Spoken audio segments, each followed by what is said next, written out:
Hello friends, எல்லாருக்கும் வணக்கம். இன்றைக்கி நம்ம நிக்கிஸ் கிச்சனில் பூரி மாதிரி உப்பி வர்ற நல்லா புசு புசு சாஃப்ட் சப்பாத்தி எப்படி செய்கிறதுன்னு பார்க்கலாம். இதில் நான் பால் அதிகமாக எண்ணெய் எதுவுமே சேர்க்காமல் நல்லா சாஃப்டாக எப்படி செய்கிறது அப்படிங்கிறத சில டிப்ஸோடு உங்களோட ஷேர் பண்ணியிருக்கிறேன். நிறைய பொருள்லாம் நமக்கு இதுக்கு தேவையில்லைங்க. சின்ன சின்ன டிப்ஸ் நீங்கள் ஃபாலோ பண்ணிங்கன்னா உங்களுக்கும் இந்த மாதிரி சாஃப்டான சப்பாத்தி கிடைக்கும். நீங்கள் இதை ஸ்கூலுக்கு லஞ்ச் பேக் பண்ணி கொடுத்தீங்கன்னா கூட காலையிலேருந்தும் ஈவினிங் வரைக்கும் இதே சாஃப்ட் அப்படியே மெயின்டைன் ஆகும். ரொம்ப நல்லாயிருக்கும்.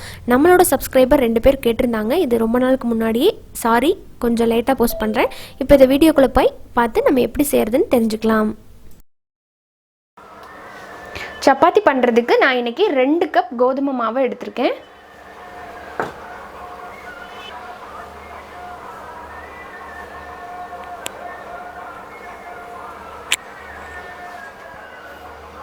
தேவையான அளவுக்கு உப்பு சேர்த்துக்கலாம்.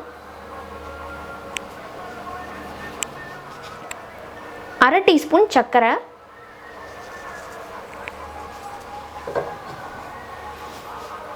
2 டீஸ்பூன் ஆயில் ஊற்றிக்கலாம்.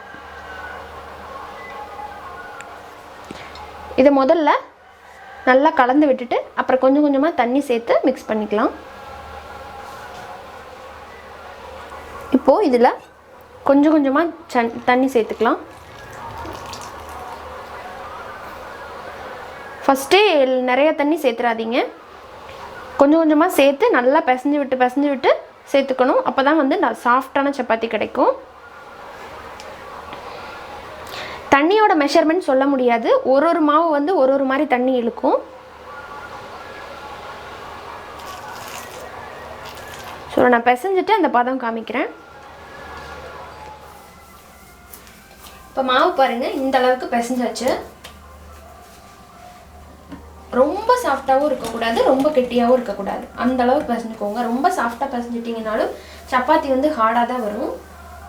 இதை ஒரு 5லேருந்து 8 நிமிஷம் போல் நல்லா பிசைஞ்சு விட்டுருங்க. பிசைகிற அளவுக்கு உங்களுக்கு நல்லா சாஃப்டாக கிடைக்கும். சாஃப்டான சப்பாத்தி கிடைக்கிறதுக்கு 3 டிப்பு தான். நல்ல மாவை சூஸ் பண்ணிக்கோங்க. கடையில் வாங்குகிற பிராண்டட் மாவு நான் யூஸ் பண்ணுறதில்ல. நான் கோதுமை வாங்கி தான் அரைக்கிறேன். அதுலேயே நல்ல குவாலிட்டியான கோதுமையை வாங்கி அரைச்சிக்கோங்க.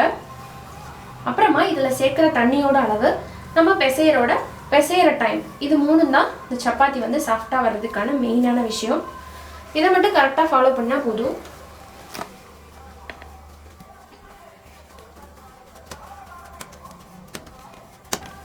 பாருங்கள், இந்த மாதிரி நல்லா கிராக் இல்லாமல் மாவை சாஃப்டாக பிசைஞ்சு எடுத்தாச்சு.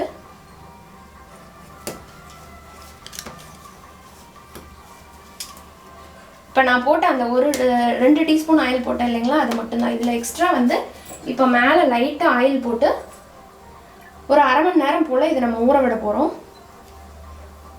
இந்த ஆயிலுமே மாவு வறண்டு போகாமல் இருக்கிறதுக்காக தான். அவ்வளோதான். போட்டுட்டு நம்ம ஒரு பவுலில் சேர்த்துடலாம். இதையே ஒரு கிளாத் போட்டு மூடிடலாம். ஒரு 1/2 மணி நேரத்துக்கு அப்புறம் நம்ம சப்பாத்தி தேய்க்கலாம். இப்போ 1/2 மணி நேரத்துக்கு மேலேயே ஆயிடுச்சு. சப்பாத்தியை தேய்ச்சிடலாம்.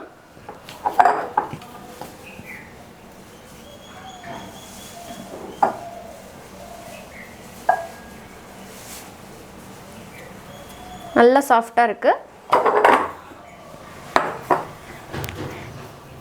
இதிலிருந்து அளவான சைஸில் உருண்டை எடுத்து பிடிச்சிக்கலாம்.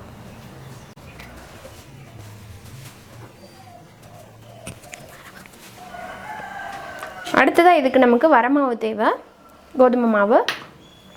அதை லைட்டாக இந்த மாதிரி சர்ஃபேஸில் தூவிட்டு மாவு எல்லா பக்கமும் கோட் பண்ணிவிட்டு தேய்ச்சிட வேண்டியதான்.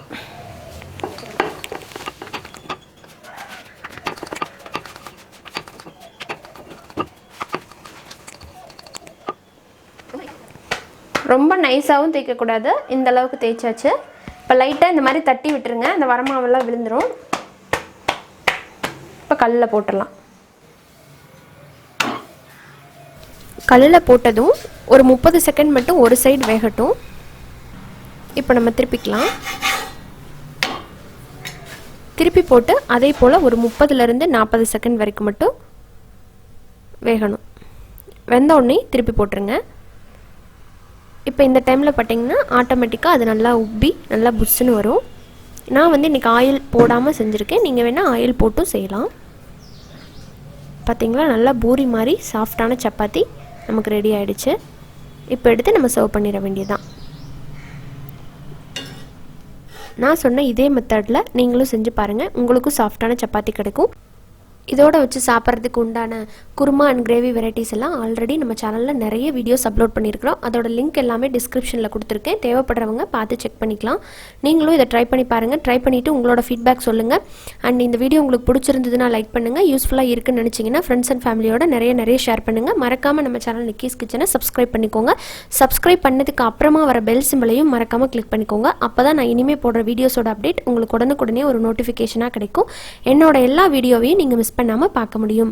மீண்டும் ஒரு இன்ட்ரெஸ்டான வீடியோவோட உங்கள் எல்லாரையும் சீக்கிரமாக வந்து மீட் பண்ணுறேன். அது வரைக்கும் நன்றி, வணக்கம்.